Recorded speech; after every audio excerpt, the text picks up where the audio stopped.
Hello everyone, welcome to the second part of chapter 10.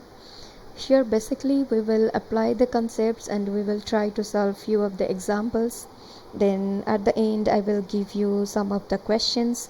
So just try to solve those questions without a fail because that will help you understand the concepts more clearly. So in the first part I will explain you some of the examples. So let's go for example 1. So it is saying that we have to prove that in two concentric circles, the chord of a larger circle which touches the smaller circle is bisected at the point of contact. So let's understand what is concentric circle. So concentric circle is the circles that has the common center. So you can say C1 and C2, these are concentric circles because the center is O. Now there is the chord of larger circle, that is the C1 AB, and AB is a tangent to the smaller circle, that is C2. So you can see the point of contact is P, and we will draw a line from O to P and we will see whether AB is bisected at the point of P. So that means we have to prove AP is equal to PB. Now see, AB is the chord of the circle C1 and OP is perpendicular to AB. Yes, then you just can see that just draw few lines that will be clear for you, that you connect OP is perpendicular to this because we have learnt that any line that joins the point of contact and the center is always it is perpendicular to the tangent at the point of contact. So AB is the tangent, P is the point of contact, so OP is going to be perpendicular to AB at point P for C2, right? You just look at C2 and see that OP will be perpendicular to AB. Now you just try to connect AO and OB and just try to find out AOP is congruent to OPB. See why? Because if I will draw this line, you will see, suppose this one and I connected this one, then AOP and OPB, between this OP is a common line, and this OPB and OPA and OPB both are 90 degree, and AO and OB, these are radius. So AO and OB, the length is same, so AOP and POB, these two triangles are congruent. That means AP is also equal to PB, hence proved.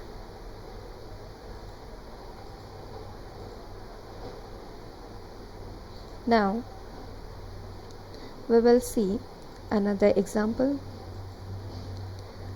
So in example 2, it is saying two tangents, that is TP and TQ, are drawn to a circle with center O from external point T. Prove that PTQ is 2 times of OPQ. So let's understand how to prove this. So let's say PTQ is theta. We are assuming this angle as theta. Now TP is equal to TQ. We have learnt in the last class.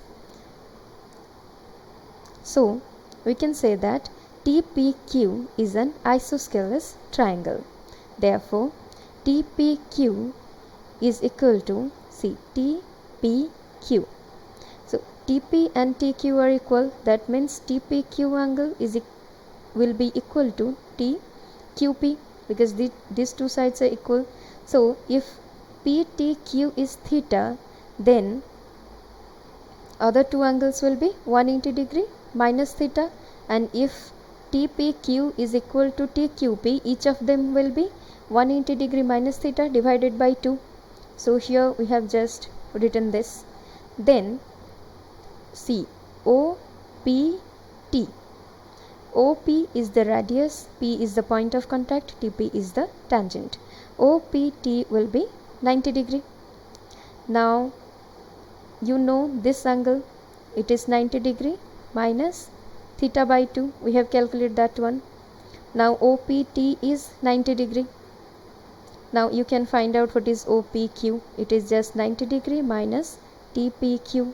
So you can see 90 degree minus 90 degree minus theta by 2, and it's just theta by 2. So we have taken PTQ as theta and we are getting OPQ as theta by 2. So hence proved. Now we can go to example 3. Here you see PQ is a chord of length 8 centimeter of a circle of radius 5 centimeter. So this circle's radius is 5 centimeter. The chord PQ is 8 centimeter. The tangent at P and Q intersects at T. Find the length of TP. So let's see how to find out that. So O and P. OP is the radius, TP is the tangent, P is the point of contact. So we can say that this is 90 degree. OPT is 90 degree. Now to find out PT, what we have to do is we have to calculate few of the things.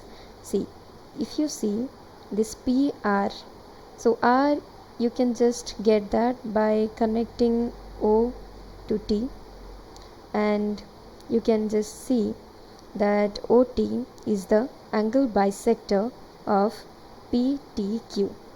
So these things I think we have observed in class 1, else you just can find out how it is an angle bisector, because at that time we have seen that when we connect these things, suppose I will connect OQ, then OQT and OPT, they becomes congruent triangle. That means this angle, that is QTO and OQP, these two are equal. So we can say that OT is the angle bisector for PTQ.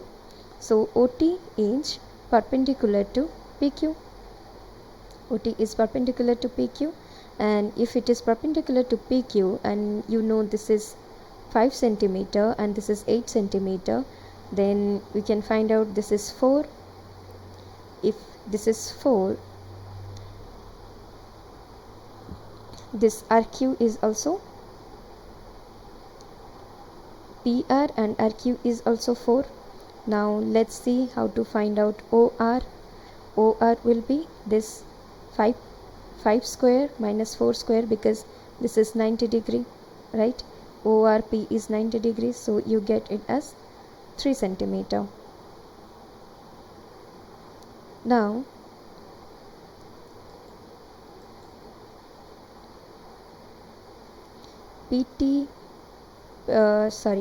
now you can just see that the right angle TRP is similar to right angle PRO by AA similarity. The TRP and TRQ, these two are similar. Now from there you can just get TP by PO is equal to RP by RO. So that means TP by PO is 5 is equal to 4 by 3. So from there TP is 20 by 3. Now TP can also be found using the Pythagoras theorem, right? So from that theorem you can just get what is the length of TP. That is just an alternative method. So you see, you got TP, how much it is, and that was the thing we had to calculate. So that's it about the examples. So I would say that while solving geometry, just look at the figures and just try to find out the information hidden there. And once you know that, then every problem is very easy and you can solve the problems without any difficulty. Just look at the thing, try to apply the concepts that you have learned, and then you try to solve the problem. Now these are the some of the practice questions. You just try at your home, so that will improve your thinking capacity as well as you will understand the concepts better. So you just try out these things. If you find any difficulty, you can comment below the video. There we will try to provide you the solution, or we will try to clear your doubts. So that's it, and thanks for watching this video. We will be coming up with more interesting problems with the solutions so that you can understand the concepts better. Thank you very much.